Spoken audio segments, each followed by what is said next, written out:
ഹൗസാണ്, ഹിന്ദിയാണ് എടുക്കുന്നത്. വരൂ നമുക്ക് കുറച്ച് നേരം ഹിന്ദി പഠിക്കാം അല്ലേ. അപ്പോൾ നമ്മുടെ മൂന്നാമത്തെ യൂണിറ്റിലെ ആദ്യത്തെ ചാപ്റ്ററാണ് എന്ത്, ഡോക്ടർ കെ നാം മസ്ദൂർ കെ പത്ര എന്ന് പറയുന്ന ആ ഒരു കവിത അല്ലേ. ഒരു കവിതയായിരുന്നു അല്ലേ. ആരായിരുന്നു ഇത് എഴുതിയിട്ടുണ്ടായിരുന്നത്? ബെർത്തോൾഡ് ബ്രെക്റ്റ് അല്ലേ. പേര് പറയാൻ കുറച്ച് ബുദ്ധിമുട്ടാണ്. ആരാണ്? ബെർത്തോൾഡ് ബ്രെക്റ്റ് അല്ലേ. ഓക്കെ, ഡോക്ടേഴ്സിനെ കുറിച്ചിട്ടാണ് പറയുന്നത്. ആ കവിതയൊക്കെ സ്കൂളിലൊക്കെ എടുത്ത് കഴിഞ്ഞിട്ടുണ്ടാവും അല്ലേ. ഡോക്ടേഴ്സ് എല്ലാവരുടെയും ആരോ ആഗ്രഹമാണ് എന്ത്, ഡോക്ടർ ആവുക എന്ന് പറയുന്നത് അല്ലേ.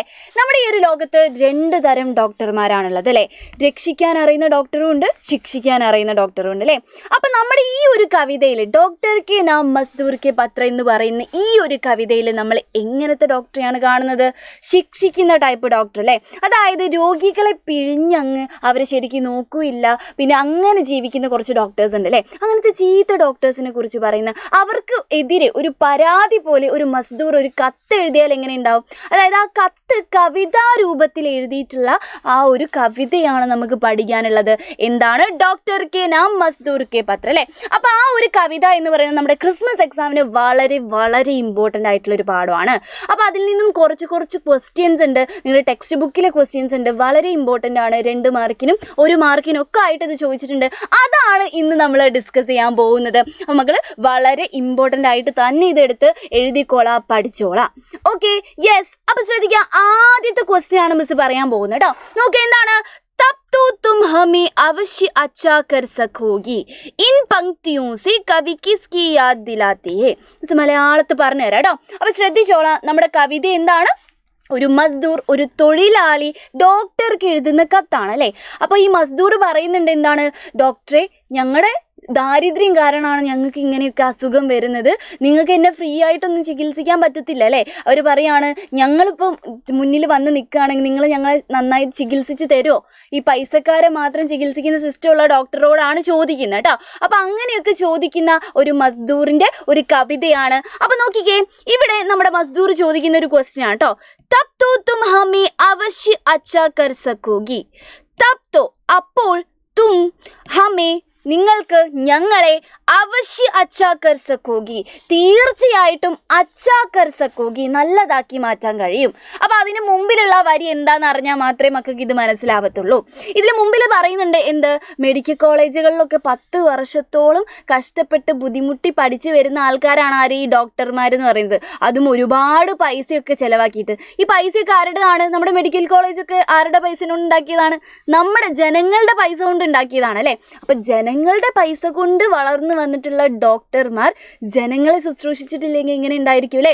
അപ്പം നമ്മുടെ ഇവിടെ ഈ മസ്ദൂർ ചോദിക്കുന്നുണ്ട് എന്ത്, നിങ്ങൾക്ക് എന്തായാലും ഞങ്ങളെ നന്നാക്കാൻ പറ്റുമായിരിക്കും അല്ലേ ഡോക്ടറെ, നിങ്ങൾ ഇത്രയും പഠിച്ചു വന്ന ആളല്ലേ എന്ന് ചോദിക്കുകയാണ്. ഇൻ പങ്ക്തിയോസെ, ഈ ഒരു വരികളിൽ നിന്നും കവി കിസ്കി യാദ് ദിലാത്തേ ഹേ, എന്തിനെ കുറിച്ചുള്ള യാദ് ദിലാത്തേ ഹേ, എന്തിനെ കുറിച്ചുള്ള ഓർമ്മപ്പെടുത്തലാണ് ഈ ഒരു വരിയിൽ നമ്മൾ കണ്ടിട്ടുള്ളത്. അതാണ് നമ്മുടെ ക്വസ്റ്റ്യൻ എന്ന് പറയുന്നത്. ഓക്കെ, ക്വസ്റ്റ്യൻ നന്നായിട്ട് വായിക്കണം. ആൻസർ നോക്കിക്കേ, ശ്രദ്ധിച്ചേ. ഡോക്ടർ കി ശിക്ഷ കെ ലിയേ, ഡോക്ടറിൻ്റെ ശിക്ഷ എന്ന് വെച്ചാൽ എന്താ? ശിക്ഷയാണോ? മലയാളത്തിൽ ശിക്ഷയാണോ? അല്ലല്ലേ, വിദ്യാഭ്യാസമാണ്, എഡ്യൂക്കേഷനാണ് അല്ലേ. അപ്പം ഡോക്ടറിൻ്റെ ശിക്ഷ, ഡോക്ടർ പഠിക്കാനുള്ള ആ ഒരു വിദ്യാഭ്യാസത്തിന് വേണ്ടി ഡോക്ടർ പഠിക്കുക അല്ലേ, അതിന് വേണ്ടിയിട്ട് ലാഖോ എന്ന് വെച്ചാൽ എന്താണ്? ലക്ഷങ്ങളാണ്. നമ്മുടെ ലാക്കില്ലേ, ഇംഗ്ലീഷിലെ ലാക്ക്, അത് തന്നെയാണ് ഹിന്ദിയിലെ ലാഖോം എന്ന് പറയുന്നത് കേട്ടോ. ലക്ഷങ്ങൾ ഖർച്ച് കർത്തേഹേ എന്ന് വെച്ചാൽ എന്താണ്? ചിലവഴിക്കുന്നു എന്നുള്ള മീനിങ് ആണ് കേട്ടോ. ഡോക്ടറിൻ്റെ ശിക്ഷയ്ക്ക് വേണ്ടി, ഡോക്ടർ അവൻ്റെ വിദ്യാഭ്യാസത്തിന് വേണ്ടിയിട്ട് നമ്മൾ ഒരുപാട് ലക്ഷങ്ങൾ ചിലവഴിക്കുന്നുണ്ട് അല്ലേ. യെസ്, ഈ ഒരു മുഴുവൻ പൈസയും സാധാരണ ലോകോം കാ പൈസ ഹേ, സാധാരണക്കാരായ ലോകം എന്ന് വെച്ചാൽ എന്താണ്? ജനങ്ങളുടെ പൈസയാണ്. സാധാരണക്കാരൻ മെഡിക്കൽ കോളേജിലൊക്കെ എന്താണ്? നമ്മുടെ പൈസ തന്നെയാണുള്ളത് അല്ലേ. സാധാരണക്കാരുടെ അവരുടെ കയ്യിൽ നിന്നും എടുത്തിട്ടുള്ള പൈസയാണ്. ഈ പൈസ കൊണ്ടാണ് ഇവരൊക്കെ പഠിച്ചു വരുന്നത് അല്ലേ. യഹാം കവി യഹ് യാദ് ദിലാത്തേ ഹേ, ഈ ഒരു ഓർമ്മപ്പെടുത്തലാണ് കവി ഇവിടെ നമുക്ക് നൽകുന്നത്. ഡോക്ടർമാരെ, നിങ്ങൾ ഞങ്ങളുടെ പൈസ വെച്ച് പഠിച്ചു വന്ന ആൾക്കാരാണ്, അതുകൊണ്ട് ഞങ്ങൾ നോക്കേണ്ടത് അത്യാവശ്യമാണ് എന്നുള്ളൊരു ഓർമ്മപ്പെടുത്തലാണ് ഇവിടെയുള്ളത്. ഇതാണ് നമ്മുടെ ആദ്യത്തെ ക്വസ്റ്റ്യൻ എന്ന് പറയുന്നത്. ഓക്കെ, യെസ്, സെറ്റ് അല്ലേ. അടുത്ത ക്വസ്റ്റ്യനിലേക്ക് പോവാം. ഇത് വളരെ അടിപൊളിയായിട്ടുള്ള ഒരു ക്വസ്റ്റ്യൻ ആണ് കേട്ടോ. നോക്കിക്കേ. ഏക് നസർ ശരീർ കെ ചിത്തടോ പർ ഡാലോ സെ മസ്ദൂർ ക്യാ കഹനാ ചാഹता है. അതായത് ഏക് നസർ ശരീർ കെ ചിത്തടോ പർ ഡാലോ, ഏക് നസർ ഒരു എന്ത് നോട്ടം. നസർ എന്ന് വെച്ചാൽ എന്താണ്? നോട്ടമാണ് അല്ലേ. ഒരു നോട്ടം ശരീരത്തിലെ ചിത്തടവും ചിത്തടം എന്ന് വെച്ചാൽ എന്താണ്? കീറിയ അല്ലെ, കീറിയ ആ തുണിക്കാണ് നമ്മൾ എന്ത് പറയുന്നത്? ചിത്തടവും എന്ന് പറയുന്നത്, കീറിയ തുണി കഷ്ണം അല്ലെ. അപ്പൊ നമ്മുടെ ഈ മസ്ദൂർ തൊഴിലാളികളുടെ വേഷം എന്ന് പറയുന്നത് ടിപ്പ് ടോപ്പ് ഡ്രസ്സൊക്കെ ഇട്ട് വന്നിട്ട് അങ്ങനെ ഭയങ്കര ഇതിലായിരിക്കും ഉണ്ടാവുക? അല്ല, അവരൊക്കെ സാധാരണക്കാരിൽ സാധാരണക്കാരനാണ്. ചിലപ്പോൾ ദാരിദ്ര്യം പട്ടിണിയുമായിട്ട് ജീവിക്കുന്ന ആൾക്കാരായിരിക്കും. അപ്പോൾ അവരുടെ ഡ്രസ്സൊക്കെ എങ്ങനെയായിരിക്കും ഉണ്ടാവുക? നനഞ്ഞ് കീറിയിട്ടൊക്കെ ആയിരിക്കും ഉണ്ടാവുക അല്ലേ. അപ്പോൾ നമ്മുടെ ഡോക്ടറോട് മസ്ദൂർ പറയുന്ന ഒരു ഭാഗമാണ് എന്തത്?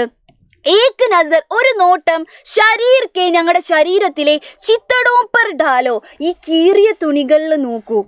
സേ മസ്ദൂർ, ഈ ഒരു വരികൾ കൊണ്ട് മസ്ദൂർ തൊഴിലാളി ക്യാ കഹ്നാ ചാഹതാ ഹേ, എന്താണ് പറയാൻ ഉദ്ദേശിച്ചത് എന്നുള്ളതാണ്.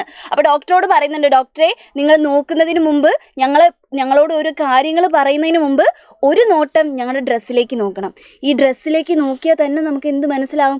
അവരുടെ അവസ്ഥ വളരെ മോശമാണ്, ദാരിദ്ര്യമാണ്, പട്ടിണിയാണ്, കഷ്ടപ്പെടുന്ന ആൾക്കാരാണ് എന്നുള്ളത് അല്ലേ. അപ്പം ഇതുകൊണ്ട് നമ്മുടെ ഈ കീറിയ തുണി കൊണ്ട് നമ്മുടെ ഈ ഒരു മസ്ദൂർ എന്താണ് പറയാൻ ഉദ്ദേശിക്കുന്നത് എന്നുള്ളതാണ് നമ്മുടെ ക്വസ്റ്റ്യൻ. നോക്കിക്കേ, ആൻസർ നോക്കിക്കേ, വളരെ സിമ്പിൾ ആൻഡ് ഹംബിൾ ആയിട്ടുള്ള ആൻസർ ആട്ടോ. നോക്കിക്കേ, ഇസ് സേ മസ്ദൂർ കർന ചാഹതാ ഹേ കി, ഇതിലൂടെ മസ്ദൂർ തൊഴിലാളി വ്യക്തമാക്കുവാൻ ചാഹതാ ഹേ കി, ആഗ്രഹിക്കുന്നത് ഉൻകി ബീമാരി ക, അവരുടെ ബീമാരി എന്തായിരുന്നു? അസുഖമാണ് അല്ലേ. അവരുടെ അസുഖത്തിൻ്റെ കാരണം എന്താണ്? ഗരീബിയാണ്. ഗരീബി എന്താണ്? ദാരിദ്ര്യമാണ് എന്നുള്ളത് തെളിയിക്കാൻ വേണ്ടിയിട്ടാണ്. ഈ ഒരു വസ്ത്രം കണ്ടാൽ തന്നെ നമുക്ക് മനസ്സിലാവും എന്താണ് അസുഖത്തിൻ്റെ കാരണം? ദാരിദ്ര്യമാണ്, പട്ടിണിയാണ് അല്ലേ. അതുകൊണ്ട് മാത്രമാണ് അവരിങ്ങനെ അസുഖം ബാധിച്ച് വന്നേക്കുന്നത് എന്ന് നമുക്ക് മനസ്സിലാക്കാൻ സാധിക്കും അല്ലേ. വളരെ ഇമ്പോർട്ടൻ്റ് ആണ്, ഒരുപാട് പ്രാവശ്യം ഇത് ചോദിച്ച് കണ്ടിട്ടുണ്ട്. ഈ കാരണം, ഗരീബി എന്ന കാരണം നിങ്ങൾ ഇമ്പോർട്ടൻ്റ് ആയിട്ട് പഠിച്ചു വെക്കണം. ഓക്കെ, സെറ്റ് അല്ലേ. അപ്പോൾ അടുത്ത ക്വസ്റ്റ്യനിലേക്ക് പോവാം. എല്ലാ ക്വസ്റ്റ്യൻസും പഠിച്ചിട്ട് മാത്രം നിങ്ങൾ എക്സാമിന് പോവാവേ. അപ്പോൾ നോക്കിക്കോളാം. നമി ഓർ സീലൻ കിൻ കി ഓർ സങ്കേത് കർത്തി ഹേ. നമി എന്ന് വെച്ചാൽ എന്താണ്? നനവ്, ഈർപ്പം എന്നുള്ള അർത്ഥം അല്ലേ. സീലനും എന്ത് തന്നെയാണ്? ഈർപ്പം അല്ലേ. നമ്മുടെ ദേഹത്തുള്ള ഈർപ്പം, വിയർപ്പ്, ഇതൊക്കെ എന്തിനെയാണ്? കിൻ കി ഓർ, എന്തിനൊക്കെയാണ്? സങ്കേത് കർത്തി ഹേ, എന്തിലേക്കാണ് വിരൽ ചൂണ്ടുന്നത്, അല്ലെങ്കിൽ എന്തിനെയാണ് ഉദ്ദേശിക്കുന്നത് എന്നുള്ളതാണ് നമ്മുടെ ക്വസ്റ്റ്യൻ. അതായത് നമ്മുടെ മസ്ദൂർ വന്നിരുന്നപ്പോൾ എന്താണ്? അവൻ്റെ മേലൊക്കെ എന്തുണ്ട്? നനവുണ്ട്. ഈ നനവും ഈർപ്പവും ഒക്കെ എന്തിനെയാണ് ഉദ്ദേശിക്കുന്നത് എന്നുള്ളതാണ്. നോക്കിക്കേ, എന്തായിരിക്കും? നമി ഓർ സീലൻ പരിശ്രം ഓർ ഗരീബി കാ പ്രതീക് ഹേ. വളരെ ഇമ്പോർട്ടൻ്റ് ആണ്, പഠിച്ചു വെച്ചോളാം. നോക്കിക്കേ, എന്താണ്? നമിയും സീലനും, അതായത് നമ്മുടെ ഈർപ്പവും നമ്മുടെ നനവും ഒക്കെ പരിശ്രം എന്ന് വെച്ചാൽ എന്താണ്? പരിശ്രമം, ഹാർഡ് വർക്കാണ് അല്ലേ. ഹാർഡ് വർക്കിൻ്റെയും ഗരീബി എന്താണ്? ദാരിദ്ര്യമാണ് അല്ലേ. ദാരിദ്ര്യത്തിൻ്റെയും പ്രതീകമാണ്, സിമ്പലാണ് അല്ലേ. പണിയെടുക്കാത്തവന് വിയർപ്പുണ്ടാവോ? ഇല്ല. പണിയെടുക്കാത്തവനും പിന്നെന്താണ്? അപ്പോൾ വേറെ പ്രശ്നമൊന്നും അല്ലാണ്ട് AC റൂമിലിരിക്കുന്ന ആൾക്കാർക്കൊന്നും വലിയ പ്രശ്നമൊന്നും ഉണ്ടാവില്ല. കഷ്ടപ്പെട്ട് പണിയെടുക്കുന്ന, ദാരിദ്ര്യത്തോടെ ജീവിക്കുന്ന മനുഷ്യന്മാരിൽ മാത്രമായിരിക്കും എന്തുണ്ടാവുക? ഈ വിയർപ്പ് ഉണ്ടാവുക അല്ലേ. അപ്പോൾ ഈ ഒരു നനവ് ഉണ്ടാവുക മേലല്ലേ. അപ്പോൾ ഈ നനവ്, നമ്മുടെ നമിയും സീലനും എന്തിൻ്റെ പ്രതീകമാണ്? ഗരീബിയുടെയും പിന്നെന്താണ്? പരിശ്രമത്തിൻ്റെയും പ്രതീകമാണ്. വളരെ ഇമ്പോർട്ടൻ്റ് ആണ്, പഠിച്ചു വെച്ചോളാം. Okay, yes. അപ്പോൾ അടുത്ത ക്വസ്റ്റ്യനിലേക്ക് പോകട്ടെ. ഇങ്ങനെ ഒരുപാട് ക്വസ്റ്റ്യൻസ് ഉണ്ട്. ഇതിനൊക്കെ നിങ്ങൾക്ക് എന്ത് ചെയ്യാൻ പറ്റും? ഇനിയിപ്പോൾ അഥവാ ആശയം ചോദിച്ചാലും ഇത് തന്നെ, ഈ ഒരു ഭാഗമൊക്കെ വെച്ചിട്ട് നിങ്ങൾക്ക് ആശയം തയ്യാറാക്കാൻ വേണ്ടിയിട്ട് പറ്റും. ഓക്കെ, ശ്രദ്ധിച്ചോളാം. അടുത്തത് നിങ്ങൾക്ക് ആ ഒരു വരിയിൽ തന്നെ മനസ്സിലാക്കാൻ കുറച്ച് ബുദ്ധിമുട്ടുണ്ടായിട്ടുണ്ടാവുന്ന ഒരു ഭാഗമാണ് കേട്ടോ. നോക്കിക്കേ, എന്താണ്? दलदली घास का खुश्क रहना और वजन बढ़ाना में क्या संबंध है? ആദ്യം ആ വരി പറയാവേ. അതിൽ നമ്മുടെ വരിയിൽ പറയുന്നുണ്ട് എന്ത്? നനഞ്ഞ, അതായത് മാഷി ഏരിയയിൽ, ചതുപ്പ് ഏരിയയിൽ ഉണ്ടാകുന്ന പുല്ലിനോട് ഉണങ്ങി നിൽക്കാൻ പറഞ്ഞാൽ എങ്ങനെ ഉണ്ടാവും? അവന്മാർ ജീവിക്കുന്നത് തന്നെ, ആ ഒരു ഗ്യാസ്, നമ്മുടെ പുല്ലുകൾ ജീവിക്കുന്നത് തന്നെ എന്താണ്? ആ നനവിലാണ്. ആ നനഞ്ഞു നിൽക്കുന്ന ആ പുല്ലിനോട് പറയാണ് നീ ഉണങ്ങി നിൽക്കണം എന്ന് പറഞ്ഞിട്ട് കാര്യമുണ്ടോ? ഇല്ലല്ലേ. അതേപോലെയാണ് ഈ ദാരിദ്ര്യമുള്ള നമ്മുടെ തൊഴിലാളിനോട് എന്ത് പറയുന്നത്? നീ നന്നായി ഭക്ഷണമൊക്കെ കഴിക്കണം, പോഷകാഹാരങ്ങൾ കഴിക്കണം, മറ്റേത് കഴിക്കണം, മറിച്ചേത് കഴിക്കണം എന്ന് ഒരു നേരത്തെ ഭക്ഷണത്തിന് വേണ്ടി കഷ്ടപ്പെടുന്ന ആളോട് ഇങ്ങനെയൊക്കെ പറഞ്ഞാൽ എങ്ങനെ ഉണ്ടാവും? അല്ലേ? പട്ടിണിയൊന്നും കിടക്കാൻ പാടില്ല കേട്ടോ, ഇങ്ങനെ പോഷകാഹാരം കഴിക്കണം, ഡ്രാഗൺ ഫ്രൂട്ട് മേടിച്ച് കഴിക്കണം, അങ്ങനത്തെ കാര്യങ്ങളൊക്കെ പറഞ്ഞിട്ട് കാര്യമില്ലല്ലോ. എന്താണ്, അവർക്ക് പൈസ ഇല്ല അല്ലേ? അപ്പം നോക്കിക്കേ, അതേപോലെ അതായത് നമ്മുടെ നനഞ്ഞു നിൽക്കുന്ന ആ പുല്ലിനോട് ഉണങ്ങി നിൽക്കാൻ പറയുന്നത് പോലെയാണ് ഞങ്ങളോട് എന്താ വെയിറ്റ് കൂട്ടാനും കഴിക്കാനൊക്കെ പറയുന്നത് എന്നുള്ളതാണ്. അപ്പം ഇനി മക്കൾ ശ്രദ്ധിച്ച് ഈ ക്വസ്റ്റ്യൻ ശ്രദ്ധിച്ച് ഇപ്പം മനസ്സിലായിട്ടുണ്ടാവും. ദൽദലി ഗാസ്, ദൽദലി എന്ന് വെച്ചാൽ മാഷി ഏരിയ എന്നുള്ള അർത്ഥം കേട്ടോ. ദൽദലി എന്ന് വെച്ചാൽ ദൽദലി ഗാസ് എന്താണ്, മാഷി ഏരിയാസിൽ, ചതുപ്പ് നിലങ്ങളിൽ. ഇപ്പം ചതുപ്പ് മനസ്സിലാവാത്ത മക്കളുണ്ടെങ്കിൽ നമ്മുടെ ഈ നെൽകൃഷിയൊക്കെ എന്താണ്, ചതുപ്പ് നിലത്താണ് ഉണ്ടാവുക, കുറച്ച് നനവൊക്കെ ഉള്ള ആ മണ്ണിലാണ് ഉണ്ടാവുക അല്ലേ? അപ്പം ദൽദലി ഗാസ്, ചതുപ്പ് നിലത്തിലുള്ള ഗാസിനോട് ഗുഷ്ക് രഹ്ന, ഗുഷ്ക് എന്ന് വെച്ചാൽ എന്താണ്, ഉണങ്ങുക എന്നുള്ള അർത്ഥം അല്ലേ? ഉണങ്ങി നിൽക്കാൻ വേണ്ടിയിട്ട് പറയുന്നതും വസൻ ബടാവോ, വസൻ എന്താണ്, വെയിറ്റ് ആണ് അല്ലേ? എന്താണ്, വെയിറ്റ് ആണ്. വെയിറ്റ് ബടാവോ, കൂട്ടു എന്ന് പറയുന്നതും തമ്മിൽ ക്യാ സംബന്ധ് ഹേ, എന്ത് ബന്ധമാണ് ഉള്ളത് എന്നുള്ളതാണ്. അപ്പോൾ മിസ് മലയാളത്തിൽ ഇപ്പോൾ പറഞ്ഞത് നമുക്ക് മനസ്സിലായിട്ടുണ്ടാവും അല്ലേ? അത് തന്നെ നമ്മൾ ഹിന്ദിയിലേക്ക് മാറ്റി എഴുതിയാൽ മതി. നമ്മുടെ ആൻസർ നോക്കിക്കേ, എന്താണ് നമ്മുടെ ആൻസർ നോക്കിക്കേ, ദൽദലി ഗാസ്. ഈ മാർഷി ഏരിയാസിലുള്ള ചതുപ്പ് നിലത്തിലുള്ള നമ്മുടെ ഗാസ്, പുല്ല് എന്ന് പറയുന്നത് ഹമേഷ ഗീല ഹോത്താഹേ, ഹമേഷ, ഹമേഷ എന്ന് വെച്ചാൽ എന്താണ്, എപ്പോഴും എന്തായിരിക്കും, ഗീല ഹോത്താഹേ, നനഞ്ഞതാവും അല്ലേ? എന്താണ്, നനഞ്ഞതായിരിക്കും. ഓക്കെ, അവരെപ്പോഴും നനഞ്ഞിട്ടായിരിക്കും ഉണ്ടാവുക അല്ലേ? ഇസ്ലിയെ ഗുഷ്ക് രഹന, അതുകൊണ്ട് ഉണങ്ങിയിരിക്കുക എന്ന് പറയുന്നത് അസംഭവ് ഹേ, സംഭവമല്ലാത്തതാണ്, സാധ്യമല്ലാത്തൊരു കാര്യമാണ് അല്ലേ? ഇസി തര, ഇതുപോലെ ഗരീബ് മസ്ദൂർക്കോ, ദരിദ്രനായിട്ടുള്ള ദാരിദ്ര്യമുള്ള ഒരു തൊഴിലാളിയോട് ഖാനാ ഖാക്കർ, ഖാനാ ഖാക്കർ എന്ന് വെച്ചാൽ ഭക്ഷണം കഴിച്ചിട്ട് കേട്ടോ. ഈ ഖായുടെ ഈ സ്പെല്ലിംഗ് ഒക്കെ മക്കൾ ശ്രദ്ധിക്കണം കേട്ടോ, അക്ഷരങ്ങളൊക്കെ ശ്രദ്ധിക്കണം. ഖാനാ ഖാക്കർ വസൻ ബടാനിക്കിൽ, എന്താണ്, വെയിറ്റ് കൂട്ടാൻ വേണ്ടി പറയുന്നത് സംഭവ് നഹീ ഹേ, സംഭവമല്ല, സാധ്യമല്ലാത്തൊരു കാര്യമാണ് അല്ലേ? വെരി ഇമ്പോർട്ടൻ്റ് ആണ്, ഇതും ചോദിച്ച് കണ്ടിട്ടുണ്ട്. മക്കൾ എന്ത് ചെയ്യണം, ഈ ഒരു കുറച്ച് വരികളെ മക്കൾക്ക് എക്സാമിന് തരത്തുള്ളൂ, എന്നിട്ടായിരിക്കും ഇത് ചോദിക്കുക കേട്ടോ. അപ്പോൾ ഈ ഒരു ഭാഗമൊക്കെ വന്നിട്ടുണ്ടെങ്കിൽ 2 മാർക്കിന് ഈ ക്വസ്റ്റ്യൻ എന്തായാലും പ്രതീക്ഷിക്കാം. അപ്പോൾ എന്തായാലും പഠിച്ചു വെച്ചോളാം കേട്ടോ. ഓക്കെ, അത് കഴിഞ്ഞിട്ട് നമ്മുടെ ടെക്സ്റ്റിൻ്റെ ബാക്കിലേക്ക് ഒരു ക്വസ്റ്റ്യൻ ഉണ്ട്. ഇത് വളരെ ഇമ്പോർട്ടൻ്റ് ആയിട്ടുള്ള ഒരു ക്വസ്റ്റ്യൻ ആണ്. ഇതിൽ നിന്ന് നിങ്ങൾ പുറത്തുനിന്ന് അഥവാ ക്വസ്റ്റ്യൻ ചോദിക്കുകയാണെങ്കിലും ഇനി ഇതുമായിട്ട് ബന്ധപ്പെട്ടിട്ട് തന്നെ വേറെ ഏതെങ്കിലും ക്വസ്റ്റ്യൻ ചോദിച്ചാലും ഈ ഒരു ആൻസർ വെച്ച് മക്കൾക്ക് എന്ത് എഴുതാൻ പറ്റും, ആ ഒരു പുറത്തു നിന്ന് വന്ന ക്വസ്റ്റ്യൻ എഴുതാൻ പറ്റും. ഓക്കെ, അപ്പോൾ ശ്രദ്ധിച്ചോളാം, ഈ ഒരു ക്വസ്റ്റ്യൻ മാത്രം ഒന്ന് പഠിച്ചു വെക്കണം കേട്ടോ മക്കൾ. നോക്കിക്കേ, തുമാരി പാസ് കിത്ന വക്ത് ഹേ. അപ്പം നമ്മുടെ മസ്ദൂർ തൊഴിലാളി ഇതിൽ ഇമ്പോർട്ടൻ്റ് ആയിട്ടൊരു ക്വസ്റ്റ്യൻ ചോദിക്കുന്നുണ്ട്. ആരോട്? ഡോക്ടറോട്. ഡോക്ടറെ, നിങ്ങളുടെ കയ്യിൽ എത്ര സമയമുണ്ട് ഞങ്ങളെപ്പോലത്തെ ആൾക്കാർക്ക് വേണ്ടിയിട്ട്, ഞങ്ങളെപ്പോലത്തെ സാധാരണക്കാരായ മസ്ദൂർ തൊഴിലാളികൾക്ക് വേണ്ടി നിങ്ങളുടെ കയ്യിൽ എത്ര സമയമുണ്ട് എന്ന് ചോദിക്കുന്നുണ്ട് അല്ലേ? അപ്പം നോക്കുക, നിങ്ങൾ ആലോചിച്ചാൽ മതി, ഒരു വലിയൊരു പ്രൈവറ്റ് ഹോസ്പിറ്റൽ, ആ പ്രൈവറ്റ് ഹോസ്പിറ്റലിൽ നല്ലൊരു പണക്കാരൻ പോയി, ഒരു പാവപ്പെട്ട തൊഴിലാളിയും പോയി. അപ്പം 2 ആൾക്കും അസുഖമുണ്ട്. അപ്പം ആ ഒറ്റ ഡോക്ടറേ ഉള്ളൂ എന്ന് നിങ്ങൾ വിചാരിക്കുക കേട്ടോ. ആരെയായിരിക്കും ആദ്യം അവർ പരിശോധിക്കുക? ഈ പണക്കാരനെയായിരിക്കും, പൈസ ഉള്ളവനെയായിരിക്കും അല്ലേ? അപ്പം നമ്മുടെ ഈ ഒരു സംഭവത്തിലാണ് നമ്മുടെ ഈ ഒരു മസ്ദൂറിൻ്റെ ഈ ഒരു ക്വസ്റ്റ്യൻ വളരെ ഇമ്പോർട്ടൻ്റ് ആയിട്ട് മാറുന്നത് അല്ലേ? ഞങ്ങളെപ്പോലുള്ള ആൾക്കാർക്ക് വേണ്ടി, പണമില്ലാത്ത ദാരിദ്ര്യമുള്ള ഞങ്ങളെപ്പോലത്തെ തൊഴിലാളികൾക്ക് വേണ്ടി എത്ര സമയമുണ്ട്, അത് വളരെ പ്രസക്തമായിട്ടുള്ളൊരു ക്വസ്റ്റ്യൻ ആണ് അല്ലേ? അപ്പം അതിൻ്റെ പ്രാസംഗികതയാണ് ഇവിടെ ചോദിച്ചിട്ടുള്ളത്. അപ്പം ഇത് മക്കൾ ആലോചിച്ച് നന്നായിട്ട് എഴുതി പഠിച്ചോളാം കേട്ടോ. നോക്കിക്കേ, തുമാരി പാസ്, നിങ്ങളുടെ കയ്യിൽ, കിത്തന വക്ത് ഹേ, എത്ര സമയം, വക്ത് എന്താണ്, സമയമാണ് അല്ലേ? എത്ര സമയമുണ്ട്, ഹം ജേസും കേലിയെ, ഞങ്ങളെപ്പോലുള്ള ആളുകൾക്ക് വേണ്ടിയിട്ട്. ഞങ്ങളെപ്പോലുള്ള ആളുകൾ ആരൊക്കെയാന്ന് മനസ്സിലായല്ലോ അല്ലേ? നോക്കിക്കോളാം, ആജ് കെ സമാജ് മേ, ഇന്നത്തെ സമൂഹത്തിൽ, സമാജ് എന്ന് വെച്ചാൽ എന്താണ്, സമൂഹമാണ്, നമ്മുടെ സൊസൈറ്റിയാണ് കേട്ടോ.